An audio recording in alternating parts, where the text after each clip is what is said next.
If we take every nuclear power plant, like if we get 3 Mile Island working again, and people think this is going to solve it, if we get 3 Mile Island working again, I think it generates 16 terawatt hours a year of electricity. There's 3 or 4 others that are trying to restart. So you maybe get 40 or 50 terawatt hours if every single nuclear power plant gets restarted and is working properly at the most optimistic costs.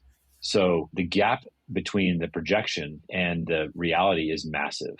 And so that is going to force the world to be really efficient. So those companies making, that's why as an investor, we're looking at companies that can reduce the cost of AI by 1,000 times, because you just can't buy the power. And as you guys know, someone says, well, let's just go buy, we're going to put our own natural gas plant on site.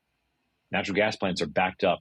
There's only 2 companies that make them, and they're backed up 5 to 7 years. So you can't get one of those by 2030. Nobody, and if you add every single natural gas plant that we plan to build in the US, it was something like 30 or 40 terawatt hours, not a large number. So we are just so far from the need to any ability to deliver. The only single thing you can deliver at scale is solar.